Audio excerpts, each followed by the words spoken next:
ninth meeting of the GST Council, and we've started on the leftover agenda of the last meetings. There was a presentation made by the Secretary Ministry of Power and Non-Conventional Energy, as also certain other officers, as to what they consider should be the tax regime for the power sector. The Rates Committee will take an appropriate decision on that matter. Thereafter, the issue of cross-empowerment and dual control was taken up. And we discussed this issue for the entire day. And we've been able to arrive at a decision on this issue.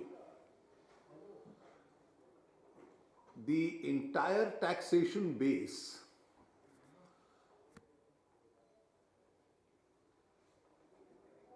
will be shared between the assessment and machinery of the center and the states. It will be dealt with in the following manner. All assessees with a GST turnover of 1.5 crores or less, 90% of them would be assessed for the purposes of scrutiny and audit by the states,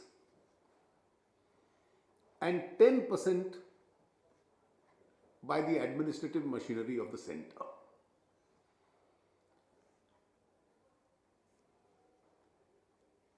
Those above a turnover of 1.5 crores would be assessed in the ratio of 50-50 between the center and the states.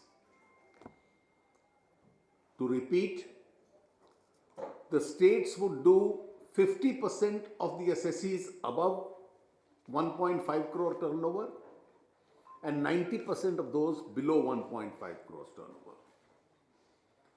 The center would do 50% of those above 5 crore turnover, above 1.5 crore turnover, and 10% of the assessees below the 1.5 crore turnover.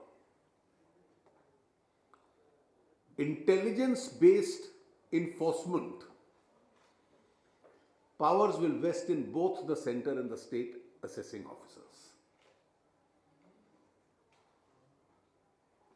The above division will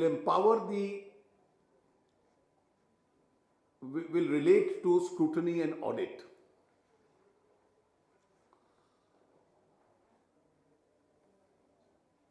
The power to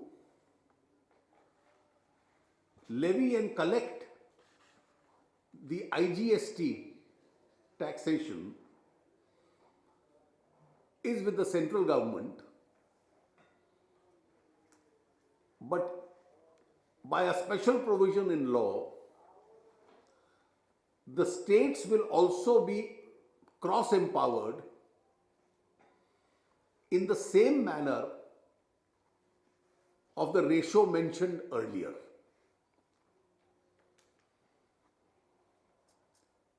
In the exercise of IGST,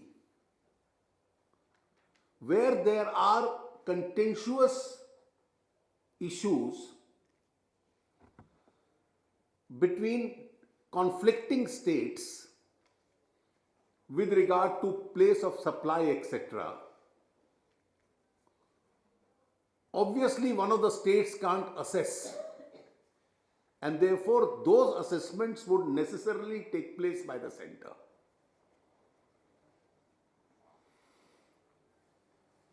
As far as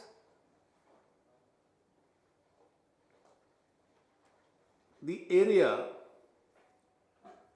of 12 nautical miles into the territorial waters is concerned, it's a part of the union government territory.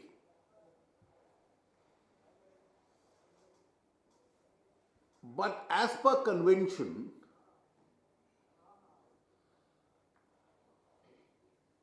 the states will be empowered to collect tax on any economic activity in this territory.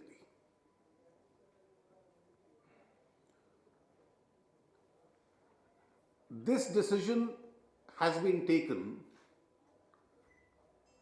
after very wide consultations.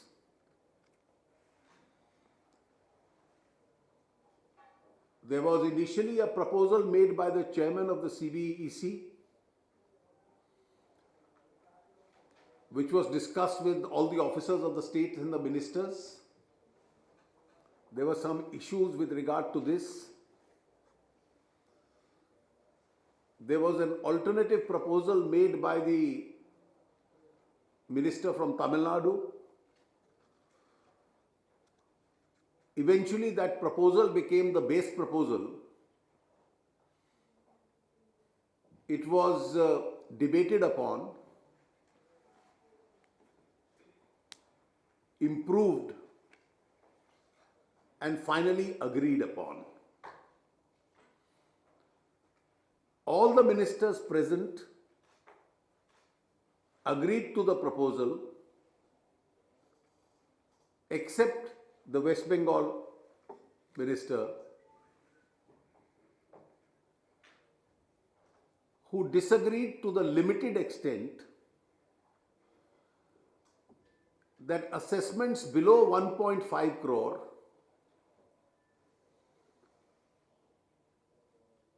which are divided 90-10 between the states and the center. His dissent was confined to the issue that it should be 100 versus 0 and not 90-10. On all other proposals, he also agreed. Having resolved this critical issue, the ministers then worked out the time schedule. The agreement today will have to be incorporated by suitable changes in the different legislations. This will have an impact on the IGST law, the compensation law, the SGST and the CGST. The drafts of those laws which have been tentatively approved by the Council will now be firmed up, discussed between the officers, and will come up for consideration before the GST Council on the 18th of February. Once those drafts are approved, they will go to the respective legislative bodies for approval. Simultaneously, after they are free from the preparation of these drafts, the officials who are lending technical support will start working out on the fitment of the rates into the various slabs.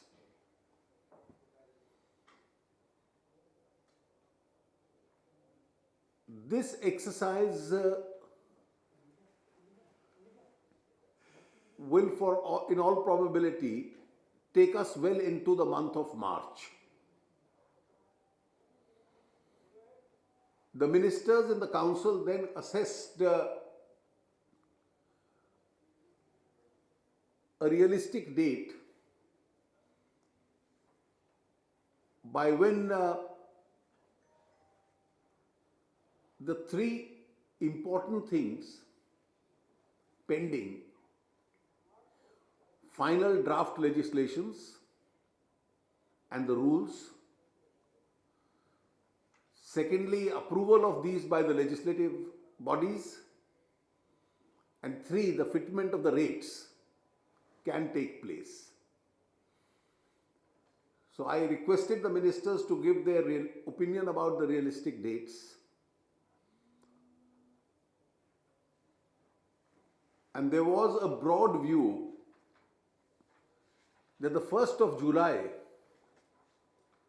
appears to be more realistic, since it's a transactional tax.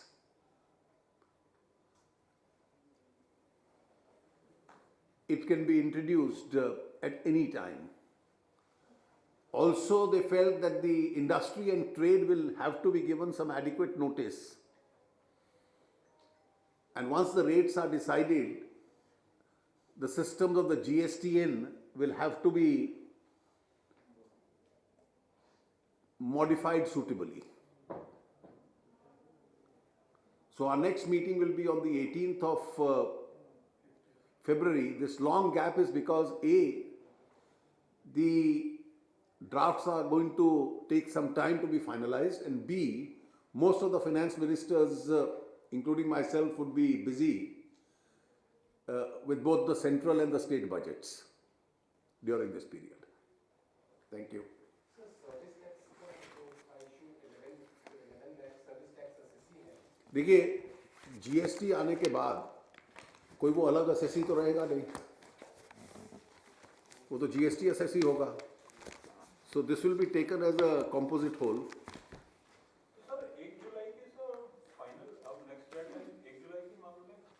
देखिए, this is what the ministers what the council suggested.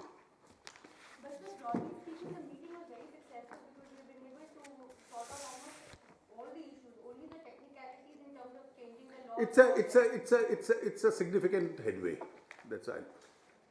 So what about the assessments which are assessed by states below the 1.5 crore threshold, then they grow? Same with the state. Then the percentage will. How will that be worked out? You see that once you cross that threshold and you are above 1.5, you see each assessee would be assessed only by one authority. You won't have to jump from authority to authority. That's the advantage of GST. That is and therefore that's a deviation from the system. So once you evolve, then obviously numerically a lot more will come from the state to the center, because the percentage is 50-50 in the higher category and 90-10 in the lower category. So 90-10 का distribution how Computer will do. The computer will do. the drop It could be based on some programming also. Computer की programming accordingly बनेगी ताकि उसमें discretion ना रहे. वही 1.5 के अगर में भी वही ये रैंडमली सिलेक्ट होगा जो 10% या 90%. सर एक बात नहीं बता दीजिए. आज GST काउंसिल की 9वीं मीटिंग थी, जिसमें एक महत्वपूर्ण विषय ड्यूअल कंट्रोल और क्रॉस एम्पावरमेंट का था, जिसका कि सरल अर्थ ये है कि GST के किस असेसी का असेसमेंट केंद्र करेगा, किसका राज्य करेगा. इसके पीछे उद्देश्य यह है कि प्रत्येक असेसी का असेसमेंट केवल एक अधिकारी करे, चाहे वो केंद्र का करे या राज्य का करे, उसको दोनों स्थानों पर जाना ना पड़े. और इसलिए यह निर्णय हुआ कि जो 1.5 करोड़ से कम टर्नओवर वाले हैं 90% का राज्य करेंगे, 10% का केंद्र करेगा, और जो 1.5 करोड़ से ऊपर वाले हैं वो आधे राज्य करेगा, आधे केंद्र करेगा. इसके साथ साथ जो सिद्धांत नॉर्मल इस पे लागू होगा, IGST पे भी वो लागू होगा, जिसमें एक अपवाद ये होगा कि अगर राज्यों का आपस में विवाद है तो फिर उसका असेसमेंट केंद्र करेगा. जो 12 नॉटिकल माइल समुद्र में भारत की टेरिटरी मानी जाती है, उस पानी को, वहां पर जो ट्रांजैक्शंस होंगे वो क्षेत्र केंद्र सरकार के अधिकार में आता है, लेकिन केंद्र राज्यों को अधिकार दे देगी वहां पर टैक्स लगाने का. और इसलिए इससे ये बड़ा मुद्दा हल होता है. जो कानून हैं, ये जो आज समझौता हुआ वो उन कानूनों में शामिल कर लिया जाएगा। 18 फरवरी को हम लोग फिर मिलेंगे उनको अप्रूव कराने के लिए, जिसके बाद कि वो पार्लियामेंट या राज्य विधानसभाओं में जाएंगे, और उसके पश्चात हर आइटम पे कितना टैक्स लगेगा रेट कमेटी अपनी रिपोर्ट देगी। इस पेंडिंग काम को देखने के बाद जीएसटी काउंसिल की एक व्यवहारिक राय ये थी कि जीएसटी को शायद 1 अप्रैल तक हम लोग प्रयास करते रहें, लेकिन उसको लागू कर पाना इतना सरल नहीं होगा 1 अप्रैल को। उद्योग को भी कुछ समय देना पड़ेगा उसके लिए तैयारी करने के लिए, और इसलिए 1 जुलाई की तारीख उसको लागू करने के लिए ज़्यादा व्यवहारिक रहेगी। देखिए, अब ड्राफ्ट अप्रूव हो चुके हैं, लेकिन आज के संशोधनों के बाद और भाषा के कुछ परिवर्तन के बाद वो क्लीन ड्राफ्ट काउंसिल के सामने 18 फरवरी को आएंगे।